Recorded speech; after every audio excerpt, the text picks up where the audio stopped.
Let's go. So now we are going for Nidhi.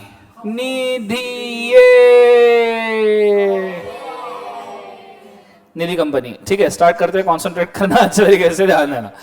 So Nidhi company का section कौन सा है बच्चों? 40 निधि कंपनी. ठीक है, एक एक एक कंसेप्ट पढ़ेंगे. 3 पेज का चैप्टर है, बहुत सिंपल सा. ठीक है, इससे छोटा चैप्टर हो नहीं सकता, पर हम लोग को पढ़ना अच्छे से. हालांकि मैं एक बात बताऊं, मैं इस चैप्टर को यहां फॉर्मेलिटी करके पढ़ा रहा हूं. आप जब ऑडिट सब्जेक्ट में जाओगे तो ऑडिट सब्जेक्ट में इससे कई ज्यादा लंबा चौड़ा निधि कंपनी के ऊपर चैप्टर है, पर आप ऑडिट में जाओगे और आपका बेस बना रहे, इसलिए मैं इसको यहां पे पढ़ा रहा हूं. ठीक है, it is my duty to teach the same, so I am teaching the same. वैसे आपको इसका परम ज्ञान ऑडिट में ज्यादा प्राप्त होगा. क्लियर है सब सबको? हाँ है ना? जोर से बोलो सर ना. चलो आगे बढ़े पक्का. Let's go next. 406 power to modify the act in the application to the nidhis. In this section, nidhi or a mutual benefit society means a company which the central government may by notification or official gazette declare it to be a nidhi or a mutual benefit society as the case may be. The object of nidhi company is to cultivate म्हणजे खेती बाड़ी नहीं रहे, खेती उसे agriculture कहते हैं. खेती बाड़ी को कौन पिकवणे? पिकवणे नहीं, प्लांटेशन मतलब कल्टीवेशन, मतलब किसी चीज को बोना. ठीक है, सीड को बोते हैं हम. क्लियर है? सीड कौन मत पूछना अभी, आगे. So Nidhi company is to cultivate the habit of thrift. What is thrift? Cut करना. सब झाड़ के बारे में चीजें नहीं चल रही यहां पे. पहले कल्टीवेट फिर कट करना. एग्रीकल्चर प्रोड्यूसर कंपनी नहीं भाई, निधि कंपनी है ये. सो प्रोड्यूसर कंपनी तो वैसे ही तुम्हारे सिलेबस में नहीं आएगी. शिट, बहुत दुख हुआ मेरे को, इतना अच्छा टॉपिक था ना. सो तुमको काय का दुख हुआ? तुम तो खुश हो, है ये टॉपिक गया, वाह ये. So cultivate the habit of thrift, of saving. Thrift मतलब eagerness, kind of. Thrift of saving amongst its members, receiving a deposits only from its members and lending only to its members for their mutual benefit. ठीक है, अब ये निधि company जो concept है, इसके लिए मैं पहले थोड़ा सा आपको बोल बच्चन दे दूं. ठीक है, बट बोल बच्चन मतलब फेक नहीं रहा हूं. जो बोल बच्चन है वो ओपन मार्केट प्रैक्टिकल बोल बच्चन है, जो अभी तक मैंने निधि कंपनी के बारे में देखा है. मैंने निधि कंपनी सीए फाइनल पे, जब मेरे सीए फाइनल पे पढ़ा तो मेरे को पहले समझ में नहीं आया है क्या. मैंने उसको अच्छे से पढ़ के देखा, रट डाला, एग्जाम में मार्क्स मिल जाए इतना कर लिया. फिर मेरे को बहुत क्वेश्चन था कि ये निधि कंपनी या एनबीएफसी को एक आध बार अपन मिले. तो देखो, निधि कंपनी नियरली एनबीएफसी ही होता है. That is a non banking financial company. ठीक है, you can call it the same, but दोनों में बहुत माइनर से कुछ डिफरेंसेस होते हैं. That is apart. But basic ये कंपनी का मकसद क्या होता है? तो मैं एक दिन, मेरे को इसका प्रैक्टिकल इंप्लीमेंटेशन तब समझ में आया जब एक दिन मैं मेरे डैड के साथ गया एक लोन सैंक्शन करवाने के लिए. माय डैड वाज क्लोजली, मेरे पापा का पहला और आखिरी जॉब था एमएससीबी का. एमएससीबी सुना आपने? Maharashtra state electricity board. अब ये नहीं रहा, इट इज बीइंग कन्वर्टेड. नहीं, इट इज, अरे कौन टीचर है? नहीं ये बोल रहा हूं, सुन लो. So it is being converted to 3 different privatised companies. Privatisation हुआ है उसका. मैं बैठ जाता वहां पे. पहला है Maharashtra state electricity generation company limited, उत्पन्न कंपनी मर्यादित. Maharashtra state electricity transmission company limited, पारेषण कंपनी मर्यादित. पारेषण means transmission. Maharashtra state electricity distribution company limited, Mahadisco, वितरण कंपनी मर्यादित. तुम्हारे घर पे इसका बिल आता है, तुम्हारे घर पे इसका और इसका बिल नहीं आता. अब समझ में आया मैं क्या कह रहा हूं? बोलो हाँ है ना. अब सिचुएशन कैसा है? एमएससी जीसीएल इलेक्ट्रिसिटी प्रोड्यूस करता है, उस प्रोड्यूस इलेक्ट्रिसिटी को एक्चुअली सेल करता है टीसीएल को. टीसीएल इसको ट्रांसमिट करता है और जितना ट्रांसमिट किया उसको एक्चुअली सेल करता है डीसीएल को। क्यों ऐसा? क्योंकि पहले सिचुएशन ऐसी हुआ करती थी कि भाई जनरेशन वालों को कॉस्ट तगड़ा लग जाता था और वो डिस्ट्रीब्यूशन तक के अपॉर्शन हो जाता। तो एमएससीबी में पहले 40-50 साल तो समझ में ही नहीं आया कॉस्ट किसको लग रही। जब इन्होंने प्राइवेटाइजेशन किया तब जाके इनको समझ में आया कि भाई ज्यादा कॉस्ट अपॉर्शनमेंट कहां पे हो रहा है। अब ये जो एमएससीबी है ना, इनका एक सोसाइटी है, म्यूचुअल बेनिफिट सोसाइटी। अब ये तो मैंने आपको सिर्फ नॉलेज के लिए बोला कि इलेक्ट्रिसिटी कंपनी कैसे प्राइवेटाइज हुई, एक्चुअल कंसेप्ट में आप शुरू कर रहा हूं। एमएससीबी का एक म्यूचुअल बेनिफिट सोसाइटी था और जब मैं nearly you can say CA वगैरह बन गया, उसके बाद में एक जिंदगी में दौर आता है जब आपके घर के फाइनेंशियल्स आपके पेरेंट्स से आपके तरफ शिफ्ट किए जाते हैं, या आपके साथ भी होगा। तो उस दौर में पूरी आंखें खुली रख के सब चेक करना पड़ता है कि नहीं भाई कोई चीज ऐसी अनडिस्क्लोज ना रह जाए। अभी सिचुएशन ऐसा होता है कि तुम पेरेंट्स के नाम पे, अब मॉम डैड बैक ऑफिस में पूरा मैनेजमेंट देखते हैं मेरा, मतलब जितना भी इनक्रिप्शन है, रेंडरिंग वगैरह सब चीजें चलते रहती है थोड़ी बहुत, मतलब इतना भी नहीं क्योंकि वो रिटायर हो चुके हैं। अब बेसिकली जब फाइनेंशियल सब ट्रांसफर हुए तो मेरे डैड ने एक सोसाइटी के साथ मेरे को इंट्रोड्यूस किया था। एमएससीबी का म्यूचुअल बेनिफिट सोसाइटी था। उस म्यूचुअल बेनिफिट सोसाइटी के जितने भी मेंबर्स थे वो सब सभी के सभी मेंबर्स ये पापा के दोस्त और एमएससीबी के एम्प्लॉइज ही थे। Those are all employees of the MSCB, employee 1, employee 2, ऐसे बहुत सारे लोग थे। मतलब उस सोसाइटी के अंदर अगर मैं सिंपली आपको बोलूं तो there are nearly 350 to 450 employees ऐसे, ठीक है। और ये सभी एम्प्लॉइज मिलके क्या करते थे, ये सभी एम्प्लॉइज मिलके मंथली खुद के इनकम में से या सैलरी में से मंथली कुछ अमाउंट ये सोसाइटी में कंट्रीब्यूट करते थे। मंथली अमाउंट सोसाइटी में कंट्रीब्यूट करते थे और फिर वो सोसाइटी उस मंथ में अगर किसी को फाइनेंशियल नीड है तो उसको लोन देता था, loan to such a person, जिसको मतलब मेंबर्स को ही, ऐसा नहीं थर्ड पर्सन को। उसी सोसाइटी के जो मेंबर्स है उसी सोसाइटी के मेंबर्स को ये कंपनी, ये सोसाइटी लोन देता था, loan to such a person 300-400 लोगों में से, और उसके ऊपर मस्त अच्छे रेट का इंटरेस्ट चार्ज करता था। बैंक जितना नहीं, बिकॉज बैंक जितना चार्ज करे तो बंदा बैंक से ही लोन क्यों ना ले ले, तो बैंक से थोड़ा सा कम, जिसकी वजह से सोसाइटी को भी कुछ फायदा हो जाए। और अगर सोसाइटी के पास लिक्विड फंड ज्यादा बचता था तो सोसाइटी लोन के साथ साथ में इस लिक्विड फंड को इन्वेस्ट करता था कुछ एक्सपर्ट लोगों को अपॉइंट करके, जैसे स्टॉक मार्केट एक्सपर्ट वगैरह, और सोसाइटी बेनिफिट कमाता था। और ये सोसाइटी डिविडेंड भी डिस्ट्रीब्यूट करता था उन एम्प्लॉइज को। इस सोसाइटी को कहा जाता है म्यूचुअल बेनिफिट सोसाइटी। कौन सा सोसाइटी बोले एक बार? Mutual benefit society. इससे क्या होता है, आपके अंदर एक ईगरनेस आता है सेविंग का, आपके अंदर एक ईगरनेस आता है, एक थ्रिफ्ट आता है कि आप पैसे को बचा के रखो और लोगों के बेनिफिट के लिए यूज करो।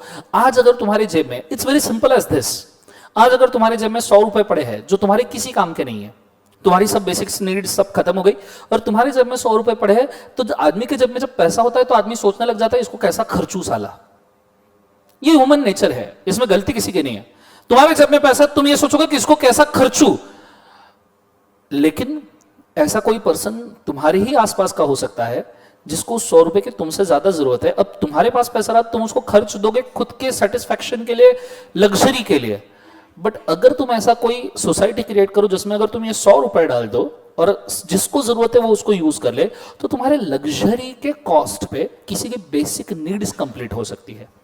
और ऐसा नहीं है ना भाई कि भाई आप उसको डोनेट कर दे रहे, जब उसकी जरूरत होगी उसके पास लग्जरी पैसा आ जाएगा, वो सोसाइटी को वापस दे देगा। इससे mutual help, savings, mutual thrift, ऐसे बहुत सारे एलिमेंट डेवलप होते हैं। कंसेप्ट समझ में आ रहा है? और इसी कंसेप्ट को मद्देनजर रखते हुए इन्होंने कंसेप्ट बनाए हैं निधि कंपनीज के। Nidhi companies nothing but the same, Nidhi companies के सभी मेंबर्स निधि कंपनी के अंदर, ऑल मेंबर्स हर मंथ में निधि कंपनी के अंदर कुछ ना कुछ अमाउंट कंट्रीब्यूट करेंगे। निधि कंपनी उनके मेंबर्स से ही सिर्फ डिपॉजिट लेगा और फिर इस डिपॉजिट का जो यूज है, जो यूसेज है, वो यूज इन्हीं मेंबर्स के बेनिफिट के लिए किया जाएगा। इन्हीं को लोन देना, इन्हीं को जरूरत में मदद करना, इन्हीं को रिटर्न्स देना, इसके लिए ऐसे बच गए। So, आज थोड़े गिर पड़ रहे कि कल जगह हो गया, वर्चुअल में जाग रहे हो, सो रहे हो निकम्मो? मस्त, बढ़िया, let's go. Yellow T shirt, pink top, let's go. So benefit के लिए यूज किया जाएगा। किसके बेनिफिट के लिए बोले एक बार? उसे मेंबर्स। कंसेप्ट समझ में आ रहा है मैं क्या कह रहा हूं? जोर से बोले sir. No, this is a basic concept of Nidhi company. यहां तक आइडिया क्लियर है सबको? बोलो हाँ है ना। इसके एडिशन में अब नीचे जो चीज बोली वो थोड़ी सी फालतू है। ये बोला है कि सेंट्रल गवर्नमेंट के मन में कभी आया कि निधि कंपनी के लिए लॉ बनाए। क्या बनाए? लॉ। तो सेंट्रल गवर्नमेंट उस ड्राफ्ट को बना सकता है जो निधि कंपनी के लिए है, उसको सीजी लेके जाएगा पार्लियामेंट में।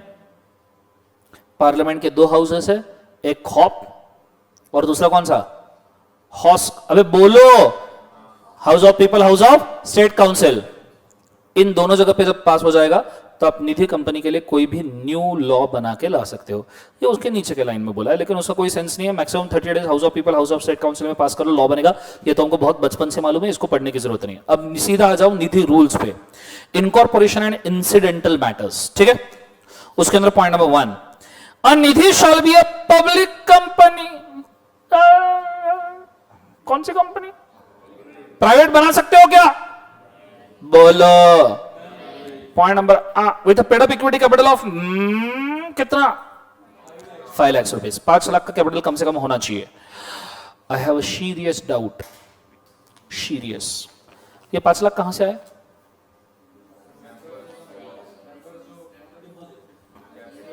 कैपिटल इन्वेस्ट करेंगे वो ना ना। मैं पूछ रहा हूं ये 5 लाख की लिमिट गवर्नमेंट ने कहां से लाई?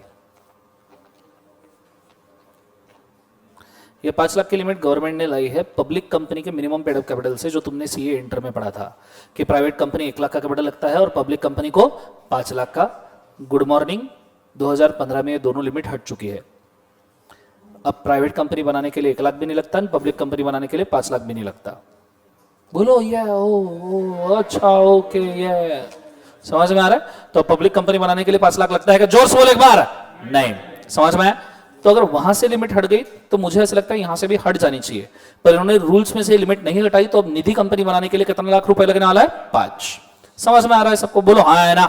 Point number 8, on and after the commencement of act no Nidhi company shall issue a preference share. Nidhi company preference share issue कर सकती है?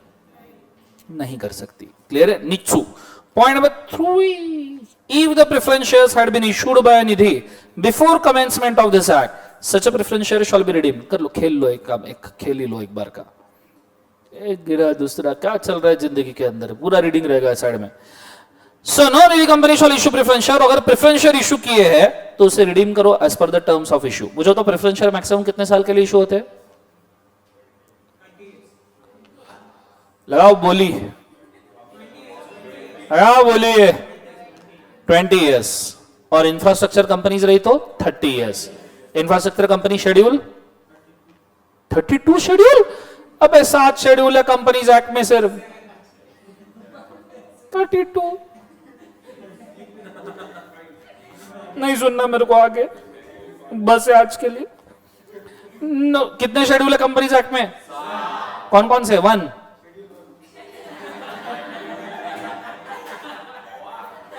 इसके ऊपर तो तालियां बनती है।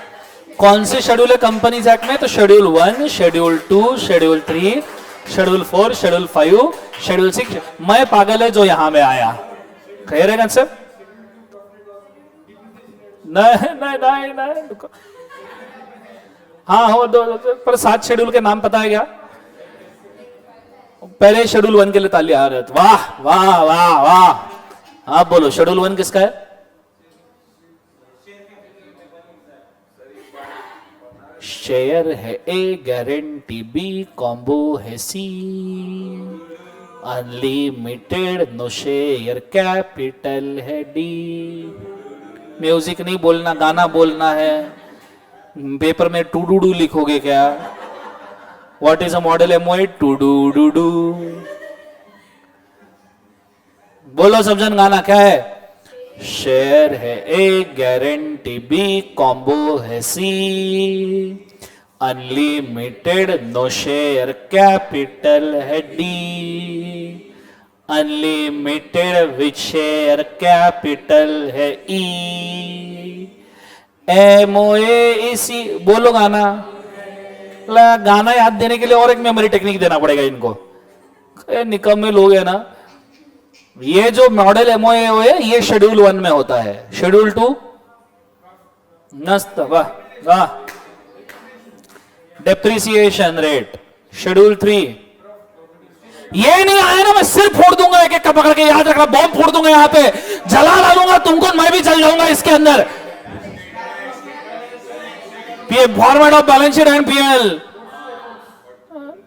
तू क्या नीचे देख रहा है, वहां नहीं लिखा है। शेड्यूल 4 इंडिपेंडेंट डायरेक्टर, शेड्यूल 5 उल्टा लटका के मारूंगा, शेड्यूल 5 नहीं बोला तुमने अभी अगर तो। सीजी अप्रूवल, शेड्यूल 5 का कंप्लायंस याद आया क्या? शेड्यूल 6 उसी से तो बात निकली थी, इंफ्रास्ट्रक्चर कंपनीज के preference share, schedule 6 and schedule 7। हाँ यार वाह, मस्त बढ़िया वाह। शेड्यूल 7 मिसलेनियस ना, किसी भी चीज का आखिरी पार्ट मिसलेनियस ही होता है। हाँ, ये हेड है, ये बॉडी है, ये स्टमक है, ये पैर है, ये मिसलेनियस। एज में भी प्रिस्क्राइब ना, मस्त जिंदगी। इससे मेरे को कुछ याद आया, कल सब जन 5 बार शेड्यूल के नाम और नंबर लिख के लाएंगे। 10 बार, 10 is fine I guess. 10 time सब जन शेड्यूल के नाम और नंबर लिख के आए। अभी से नहीं लिखना है, ओ मैडम ओ ब्र, अभी से शुरू कर दिए। बोला नहीं 10 बार, शेड्यूल 1 शेड्यूल 2, रुको ना थोड़ा, चिल मारो आगे। कैसे लोग रे बाबा, कहां से पकड़ के लाए। मेरे को ऐसा लगता है मैंने ऐसे सिलेक्टेड पीस पकड़ के लाए मार्केट में। यहां से आगे let's go. So Nidhi company shall not have object in its, हो गया, पढ़ा दूं क्या बोला इन्होंने इतना अर्जेंटली? वो कुछ तो ऐसे कॉलम बना बोले, टेबल बना, 4 पेन एक हाथ में लेन बोले, फिर लिख बोले, तो 4 बार हो जाएगा। आगे let's go. No Nidhi company shall have the object on its memorandum of association other than object of cultivating the habit of thrift and saving amongst the members, receiving deposit from and lending to its members only for their mutual benefit। मतलब main काम निधि का यही है, पैसा लेना, पैसा बांटना। समझ में आया? इच्छू every Nidhi company shall have last word Nidhi limited as a part of its name। अब पूरा ध्यान बोर्ड के ऊपर, कॉन्सेंट्रेशन ट्रिपल, चौबल, 5 बल, 6 बल, 7 बल कर देना। इसको अपन डायग्राम में कन्वर्ट कर डालते हैं, आ जाओ। Every body. सो पहला कंडीशन क्या है, निधि कंपनी कौन सी कंपनी होनी चाहिए? तो यहां पे मैं लिखूंगा public company. Minimum paid up share capital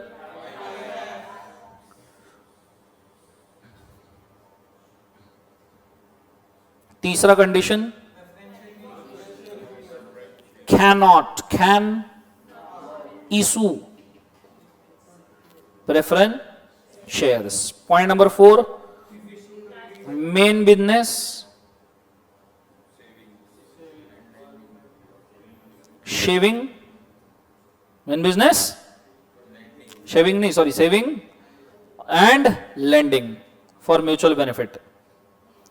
और नाम में क्या आना चाहिए? नेम में आना चाहिए Nidhi limited. Are you understanding everybody? Let's go. ए चीज होने के बाद में नीचू। रूल 6, जनरल रेस्ट्रिक्शंस और prohibitions for Nidhi company. No Nidhi company shall carry on a business of the chit fund, hire purchase finance, leasing finance, insurance, acquisition of the securities issued by any other body corporate. मतलब ये business वो कर नहीं सकती। हाँ, ये business allowed नहीं है। कौन कौन सा बोलो एक बार? Chit fund, hire purchase, leasing, finance, insurance, acquisition, securities issued by any body. मतलब सिंपल सी बात है, कोई भी अदर फाइनेंसिंग एक्टिविटी और इन्वेस्टिंग एक्टिविटी अलाउड नहीं है। लिख के रखो, नो अदर फाइनेंसिंग और इन्वेस्टिंग एक्टिविटी अलाउड।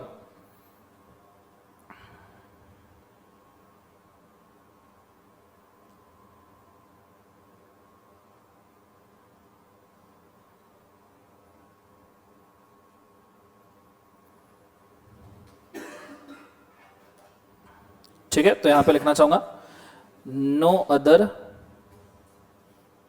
फाइनेंसिंग और इन्वेस्टिंग ठीक है। सेकंड वाला, इशू प्रेफरेंस शेयर्स, डिवेंचर्स और any other debt instrument by any name और in the form whatsoever, not to issue. कौन से शेयर्स बोले एक बार, ये ऑलरेडी हमने देखा है ना,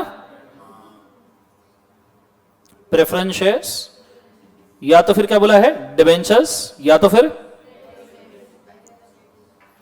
और any other debt instrument. Bonds वगैरह इशू कर सकते हैं, मतलब समझ में आ रहा है? नहीं। थर्ड वाला, open any current account with its members, no current account. What do you mean by current account?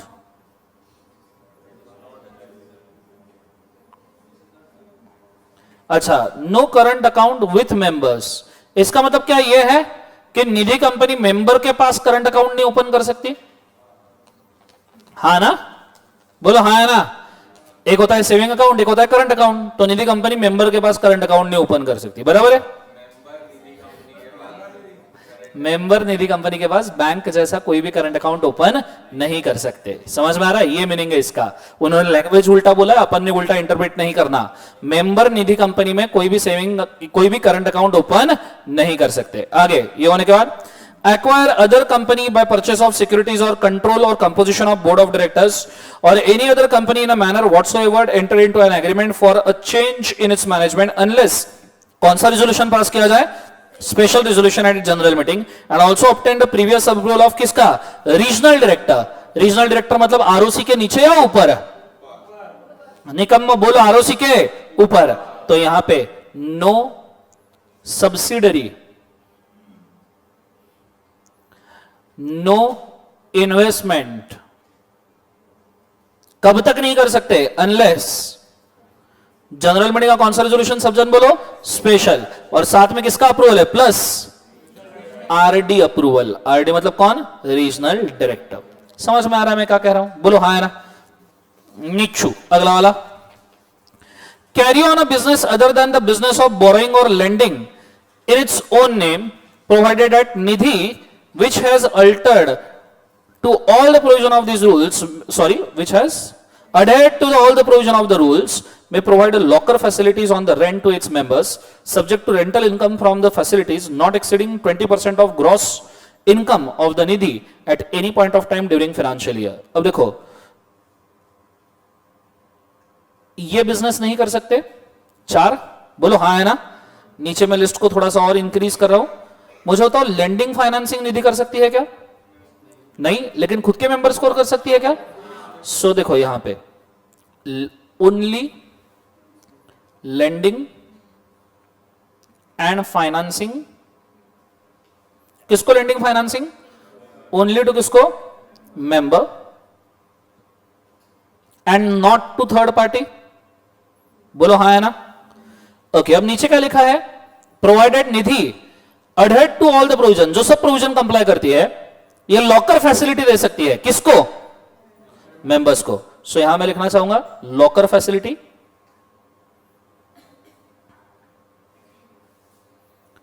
तो किसको बोले एक बार?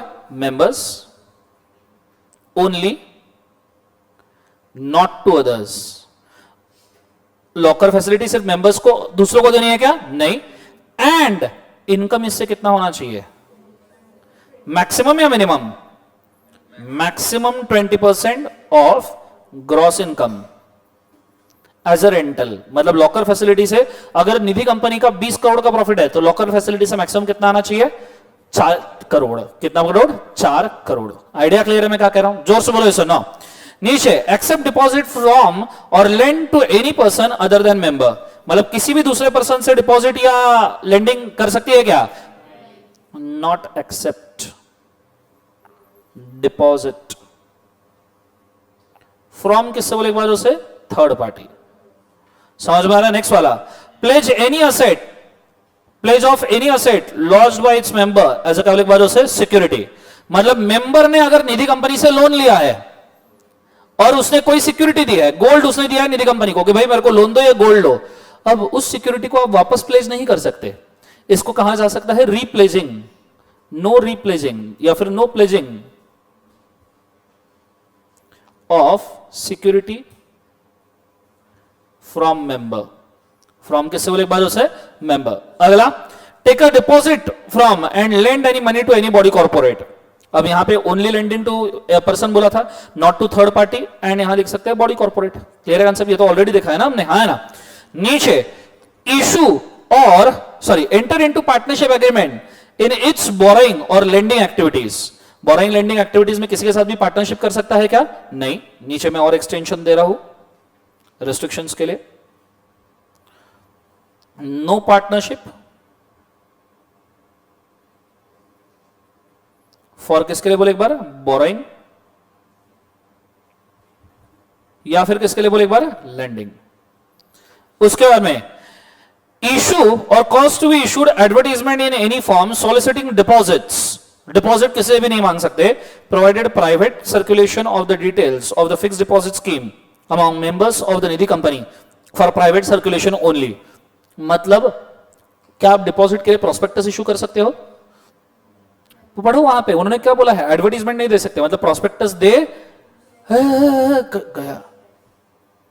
नो प्रोस्पेक्टस, सब जन बोलो क्या है, नो प्रोस्पेक्टस फॉर डिपॉजिट्स।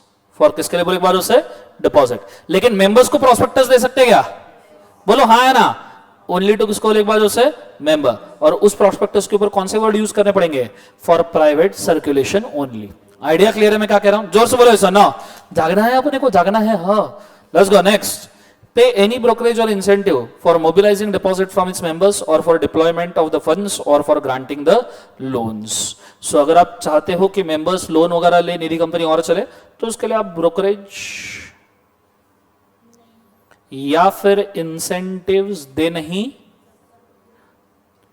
दे सकते, नॉट अलाउड। क्यों नॉट अलाउड? नहीं तो ब्रोकरेज और इंसेंटिव्स के चक्कर में मेंबर का बेनिफिट भूल जाओगे और बाकी बिजनेस ज्यादा। जहां पे भी ब्रोकरेज इंसेंटिव आया, लोग ये नहीं देखते कि सामने वाले पर्सन को जरूरत है या नहीं है, सीधा बेचना शुरू कर देते। क्लियर है आंसर? तो इतने रिस्ट्रिक्शन बोले हैं। ऑब्वियस सी बात है, सेंट्रल गवर्नमेंट अमेंडमेंट आ सकता है तो CG can add more restriction.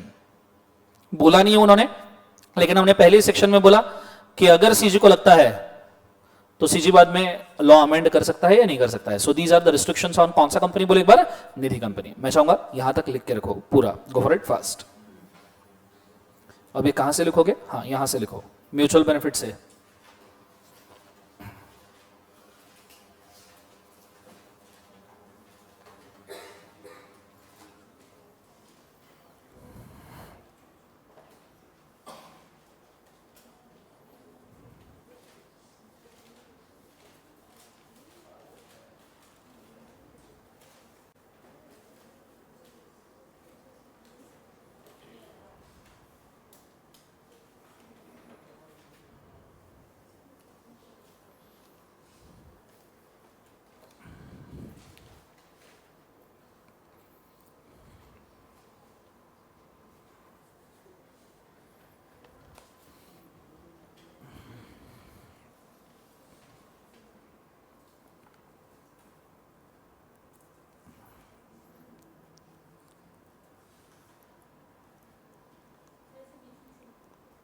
हाँ, म्यूचुअल बेनिफिट से लिखना है।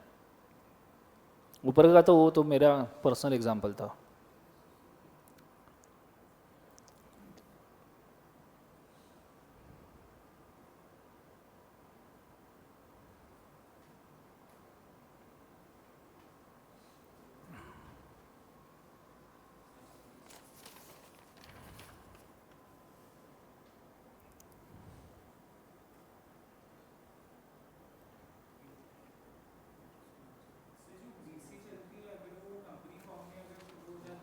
यही बन जाएगा।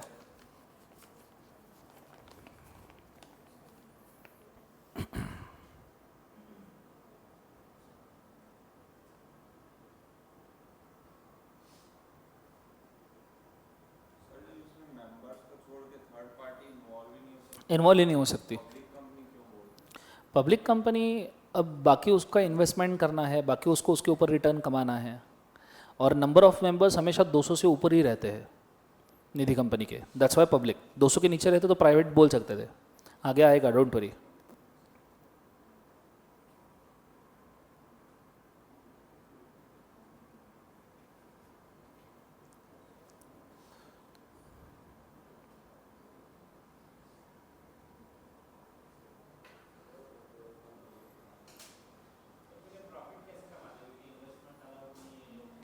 मेंबर्स को लोन देके इंटरेस्ट कमाएगी ना।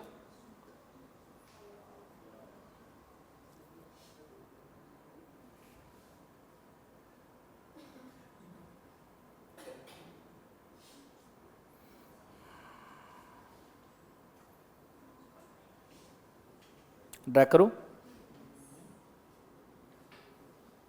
ये कंडीशंस है। हाँ,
ड्रैग करो।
चलने दो।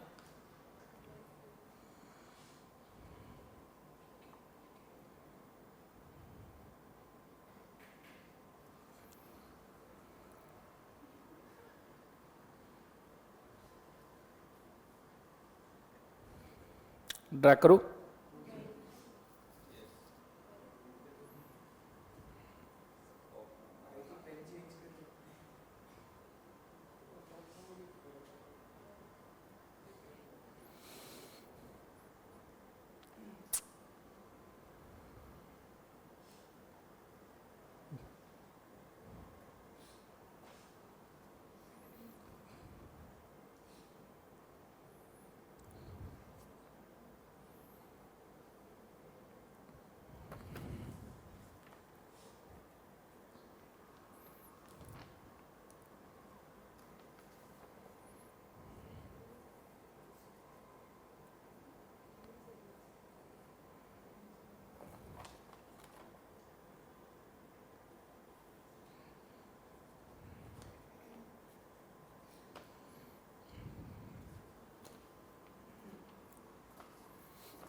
Sure, done.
कितना लिख रहे हो? 2 साल हो गए लिख रहे हो, जल्दी लिखो,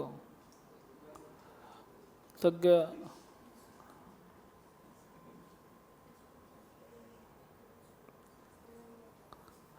इतना कौन लिखता है?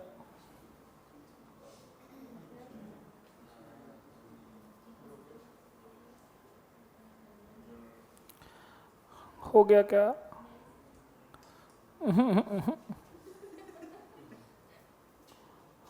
डन।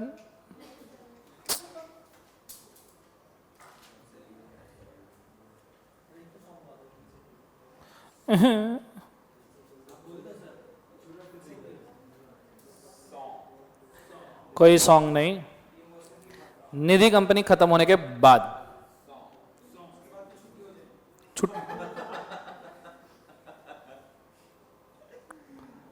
अपन एक्स्ट्रा क्लास ले रहे हैं, समझ में आ रहा है आपको? चलो स्टार्ट करते हैं। कॉन्सेंट्रेट करना अच्छे तरीके से, ध्यान देना। ये हो गया सबका? एवरीबॉडी क्लियर है?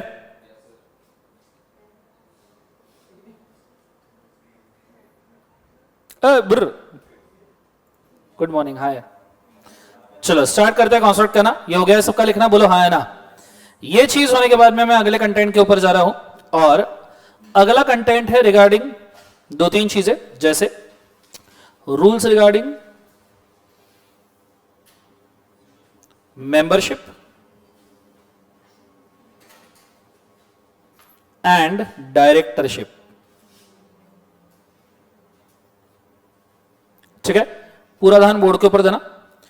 सो रूल्स रिगार्डिंग, सब जन बोलो रिगार्डिंग क्या है, बोले एक बार। Membership and directorship. रूल्स है रूल नंबर 8, 9, 17 एंड 18। आपके सिलेबस में फिलहाल उन्होंने इतने ही रखे हैं, 8, 9, 17 और 18। क्लियर है? इसको मैं पहले डिवाइड कर दूं 2 पार्ट्स में। फर्स्ट रूल्स है rules regarding membership. Rule number 1, कोई भी कॉरपोरेट या कोई भी ट्रस्ट ये निधि कंपनी में मेंबर नहीं बन सकता, नॉट अलाउड। कोई भी कॉरपोरेट या ट्रस्ट या निधि कंपनी में मेंबर नहीं बनेगा। Through out the life minimum number of members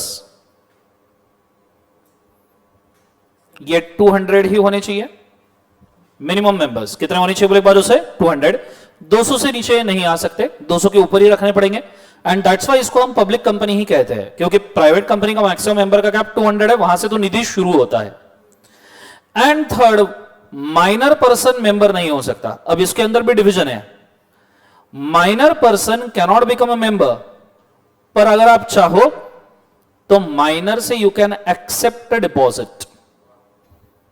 आप माइनर पर्सन से डिपॉजिट ले सकते हो अगर गार्डियन है तो। क्लियर है? गार्डियन पर्सन उसके बिहाफ पे वर्क करने के लिए रेडी है, तो हम माइनर पर्सन से डिपॉजिट ले सकते हैं। ये 3 रूल मेंबरशिप के है।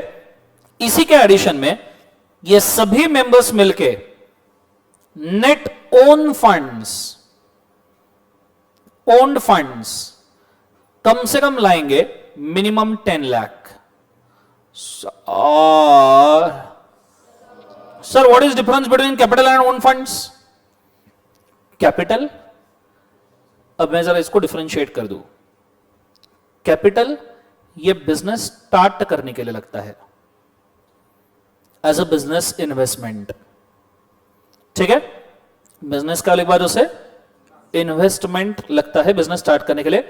ये जो 10 लाख के ओन फंड्स है, ओन फंड्स, ये हम निधि कंपनी का कंट्रीब्यूशन मानते हैं। मैंने बोला ना हर महीने आपको कुछ कंट्रीब्यूट करना पड़ता है, वो सब कंट्रीब्यूशन मिलके 10 लाख होना चाहिए। That means this amount is available for lending. Available for क्या लिखा उसे? लेंडिंग। यही अमाउंट आप पब्लिक को, आपके मेंबर्स को लेंड कर सकते हो। मतलब हर मंथ आप जो कंट्रीब्यूट करोगे, ये ट्राई करना कि 10 लाख का अमाउंट निधि कंपनी में मेंटेन रहे। इतना कंट्रीब्यूट आपको हर महीने करना है। कंसेप्ट समझ में आ रहा है मैं क्या कह रहा हूं? जोर से बोलो ऐसा ना। कैपिटल ये बिजनेस स्टार्टअप का मैटर है, ओन फंड्स ये लेंडिंग के लिए लगने वाले। अब यहां तक आइडिया क्लियर है पक्का? अब निधि कंपनी को इस कैपिटल के ऊपर हम दे सकते हैं डिविडेंड। निधि कंपनी को अगर डिविडेंड देना है ना, तो बेटा बहुत, मतलब क्या कहते हैं उसको, दांतों तले चने चबाना लोहे के, ऐसा वाला गेम है। पहले तो आपको डिविडेंड के लिए ही रीजनल डायरेक्टर का अप्रूवल लगेगा। सब जन बोलो किसका अप्रूवल लगेगा? Regional director. At the same time तुमको डिविडेंड के परसेंटेज जितना अमाउंट ट्रांसफर करना पड़ेगा, the equal amount shall be transfer to general reserve. मतलब उतना ही अमाउंट टू जनरल रिजर्व अपने ट्रांसफर करना है। सर ये समझा नहीं सर? समझ में आएगा, जस्ट 2 मिनट मैं बोलता हूं। और तीसरा कंडीशन, आपने निधि कंपनी के सभी रूल्स का कंप्लायंस करना चाहिए, तो ही जाके आप ये डिविडेंड दे सकते हो। और आप ये पूरा मैक्सिमम डिविडेंड कितना दे सकते हो पता है? 25%। ये सब कंप्लाई करने के बाद मैक्सिमम 25%। तो पर ये सर ये नहीं समझ में आया, अमाउंट टू जनरल रिजर्व मतलब सिंपल सी बात है, बहुत अच्छे से समझना। P&L क्रेडिट बैलेंस में अगर आपके P&L क्रेडिट बैलेंस में अगर आपके 50 करोड़ रुपए है निधि कंपनी के, तो उन्होंने स्ट्रेट अवे बोला है कि अगर आप मैक्सिमम डिविडेंड डिक्लेयर करोगे 25%, तो समझो 25% के हिसाब से डिविडेंड आ रहा है 25 करोड़। अगर आपने 25 करोड़ P&L क्रेडिट बैलेंस से डिविडेंड करके डिक्लेयर कर दिया, तो आपको eight the same time 25 crore general reserve में भी ट्रांसफर करने पड़ेंगे। ये इसलिए क्योंकि निधि कंपनी आगे इसी पैसे के साथ में लेंडिंग, बोरिंग और सर्वाइवल कर पाए। अगर पूरा प्रॉफिट निधि कंपनी बांट दिया तो निधि कंपनी का सर्वाइवल मुश्किल होगा, बिकॉज जरूरी नहीं कि हर बार कोई ना कोई लोन लेने आएगा। तो जितना डिविडेंड बांटा उतना ही ट्रांसफर। कंसेप्ट समझ में आ रहा है? रिजर्व में। यहां तक आइडिया क्लियर है? अबे बोलो हाँ है ना? हाँ, 25% तक भी अप्रूवल है। मतलब रीजनल डायरेक्टर, देखो वहां पे वर्डिंग्स क्या यूज किया गया है, a Nidhi shall not declare a dividend exceeding 25% और higher amount as may be prescribe as may be specifically approved by regional director for a reason to be recorded in writing. मतलब 25% not declare a dividend exceeding 25% with approval of regional director. नहीं, not exceeding 25% with approval बोला है, मतलब 25% तक भी dividend. पहली बात समझो, ये निधि कंपनी ने डिविडेंड तो डिक्लेयर ही नहीं करना चाहिए, ये रूल है। करना है तो रीजनल डायरेक्टर से, ये दूसरा रूल है। अब समझ में आया? लैंग्वेज को समझो, क्लियर है कंसेप्ट में क्या कह रहा हूं? जोर से बोलो सर ना। बहुत सारे बच्चे यहां कंफ्यूज होते हैं, अपन ने कंफ्यूज होना नहीं। लैंग्वेज वापस पढ़ो। A Nidhi shall not declare dividend exceeding 25%। Such higher amount आप छोड़ दो। सच हायर अमाउंट इसलिए बोला है कि आगे जाके 25% की लिमिट हम बढ़ा पाए, गवर्नमेंट उस लिमिट को बढ़ा पाए, तो वो छोड़ दो। और Nidhi company shall not declare dividend exceeding 25% as may be specifically approved by the regional director. Not exceeding 25% as approved by regional director. मतलब 25% कैप है, रीजनल डायरेक्टर बोला 10% तो 10, 12 तो 12, 15 तो 15, 20 तो 20। समझ में आया पक्का? आइडिया क्लियर है मैं क्या कह रहा हूं? एडिशनली अब जाते हैं डायरेक्टर्स पे। निधि कंपनी का डायरेक्टर किस तरीके से वर्क करेंगे बच्चों, बहुत अच्छे तरीके से ध्यान देना तो समझ में आएगा। रेडी? अगर हम बात करें निधि कंपनी के डायरेक्ट चल रहे किसके वाले, एक बार बोर्ड ऑफ डायरेक्टर्स। तो निधि कंपनी में बेटा जो डायरेक्टर बनेगा ना, वो आरे न्यारे है उसके। पूछो क्यों? सबसे पहले निधि कंपनी के डायरेक्टर का रूल नंबर 1, इसको थोड़ा मैं लॉन्ग चार्ट में लेता हूं, मतलब अच्छे से मैनेज होगा। निधि कंपनी का डायरेक्टर कंपल्सरीली मेंबर होना चाहिए। कंपल्सरी टू बी क्या बोले एक बार उसे? मेंबर। अगर आप निधि कंपनी के मेंबर हो तो ही आप निधि कंपनी के डायरेक्टर बन सकते हो, ये आपका प्री क्वालिफिकेशन है। समझ में आ रहा है पक्का? बोलो हाँ है ना। दूसरी बात, डायरेक्टर का tenure, the director of Nidhi shall hold office for a term up to 10 consecutive years. आप अप टू 10 ईयर्स तक के ऑफिस होल्ड कर सकते हो। और मैं आपको यह बात बताऊं, अप टू 10 ईयर्स तो रूल्स बोलते हैं, अगर सीजी बोले ना, सीजी बोले ना सेंट्रल गवर्नमेंट, तो ये ऑफिस भी एक्सटेंड हो सकता है। एक्सटेंड हो सकता है क्या बोले एक बार से टर्म, पर उतना ही रिस्पॉन्सिबिलिटी डायरेक्टर के ऊपर है। 10 साल निधि कंपनी में आपने अगर काम कर लिया या जो भी टेन्योर कर लिया, फॉर एग्जांपल आपका एक टेन्योर खत्म हो गया, फॉर एग्जांपल ये टेन्योर है 1 year to 10 year, 1 year to 10 year का कोई भी टेन्योर आपने खत्म कर दिया, आपको 2 इयर्स का कूलिंग पीरियड है सेम निधि कंपनी के लिए। Cooling for same Nidhi company. समझ में आ रहा है मैं क्या कह रहा हूं? जोर से बोलो सर ना। सो देखो, the director shall be eligible to be reappointment only after expiration of 2 years of cessation to be a director. कोई नहीं, अपन नहीं सोने वाले, जागो, ये बोलो, ये अब बोलो ये। हाँ वेरी गुड, वेरी गुड। सो ऐसे सिचुएशन में आप 2 साल तक के डायरेक्टर बन पाओगे क्या? सब जन बोलो एक बार। नहीं, 2 साल तक डायरेक्टर बन पाओगे क्या? 10 साल खत्म कर रहे हो 2 साल बन पाओगे क्या? 1 साल खत्म कर रहे हो 2 साल बन पाओगे क्या? अबे नहीं नहीं नहीं नहीं बोलना है, ठीक है? बन पाओगे क्या? नहीं। कंसेप्ट समझ में आ रहा है सबको? हाँ है ना। नीचू उसके बाद क्या बोला है?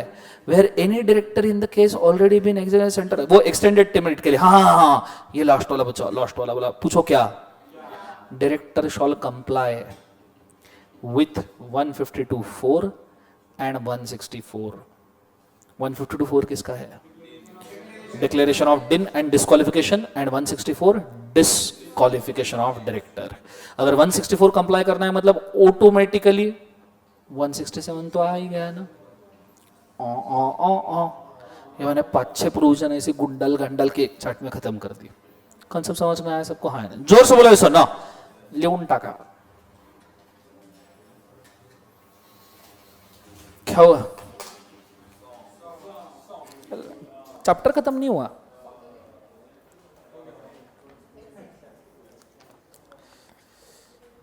कितना तो उनको सॉन्ग वॉन्ग की पड़ी है ना।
हो गया सबका?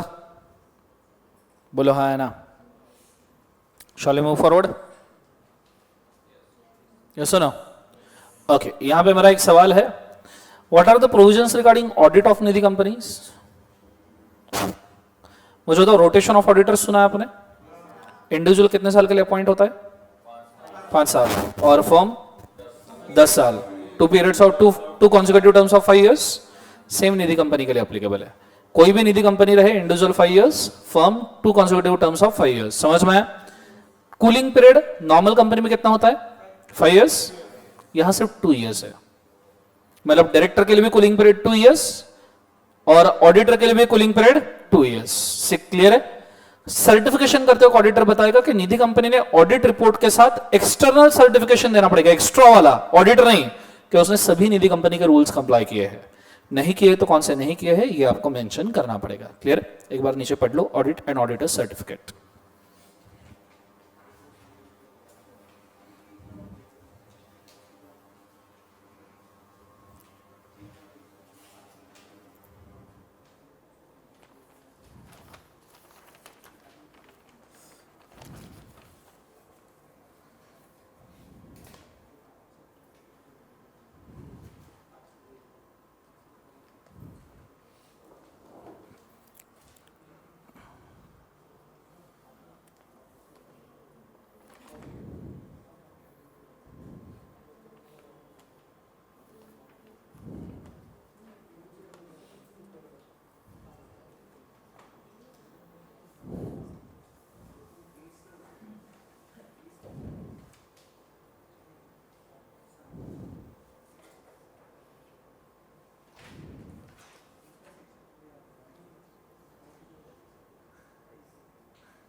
चलो पढ़ लिया सबने? यहां पे आपका चैप्टर खत्म होता है निधि कंपनी। कौन सा कंपनी बोले एक बार? निधि।